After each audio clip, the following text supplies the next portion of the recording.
Dans la région de Pau, dans le Béarn, François Bayrou, maire de la ville et haut-commissaire au plan d'Emmanuel Macron, s'accroche à un projet de méthaniseur géant qui fait polémique. Un méthaniseur, c'est une sorte d'usine qui transforme des déchets agricoles et des excréments de moutons, de porcs ou de canards en gaz, le méthane. A priori, ça a l'air bon pour l'environnement. François Bayrou est d'ailleurs très enthousiaste à l'idée d'installer cette usine à fumier au milieu d'un champ d'Artigloutan, petit village autour de Pau.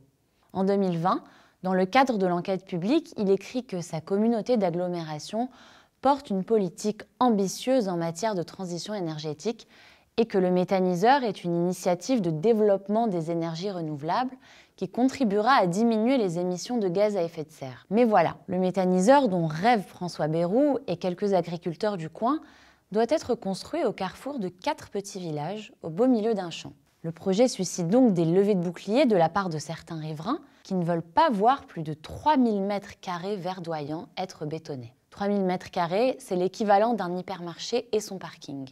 Premier argument des opposants, une usine ne peut pas être construite à moins de 35 mètres d'une rivière. Or, un cours d'eau passe juste au pied du futur méthaniseur. L'un des porteurs de projet affirme qu'il s'agit d'un simple fossé creusé par son père en 1977. Mais sur des cartes napoléoniennes du 19e siècle et sur une carte IGN et des photos aériennes datant des années 1950, le cours d'eau apparaissait déjà. Deuxième argument des opposants à ce méthaniseur voulu par François Bayrou, il doit être construit près d'une zone Natura 2000 qui abrite des espèces rares et la zone est inondable. Dès qu'il pleut, comme on le voit sur ces images tournées par une des habitantes des alentours, c'est la terre qui absorbe l'eau. Si la zone était bétonnée, l'eau inonderait probablement les villages alentours. Nous nous trouvons sur le terrain agricole qui jouxte le lotissement Les Magnolias. Voici le cours d'eau et la zone où il a totalement débordé pour arriver le long du lotissement. Donc c'est une zone qui est régulièrement inondée dès qu'il y a de fortes pluies et la situation sera bien évidemment aggravée si l'artificialisation de près de 26 000 m² du site Métagri venait à aboutir. Troisième argument des opposants, ils craignent que le méthaniseur, dont le principe est de transformer des déchets agricoles et des excréments d'animaux en gaz méthane, ne serve aussi à traiter les crottins de l'hippodrome de Pau.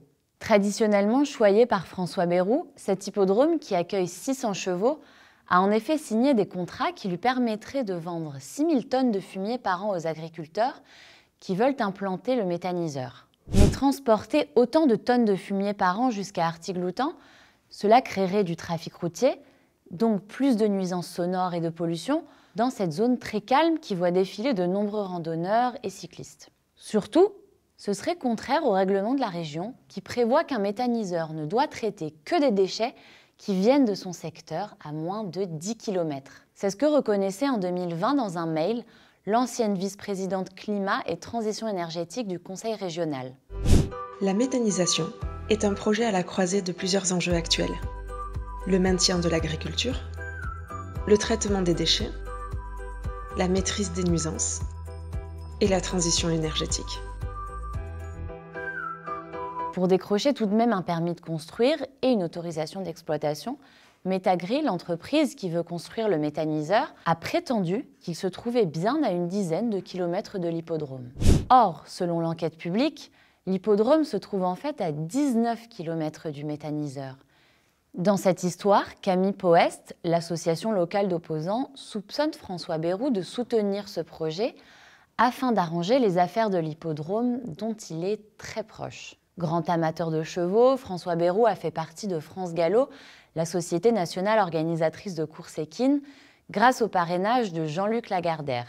En 2019, François Bayrou avait versé 3,7 millions d'euros d'argent public à la société qui gère l'hippodrome pour rénover sa piste, alors que la gestion est censée être privée. En 2020, il reconnaissait noir sur blanc dans son courrier de soutien aux méthaniseurs que la communauté d'agglomération de Pau s'était impliquée dans le projet en facilitant l'association avec la société qui gère l'hippodrome pour l'intégration des fumiers.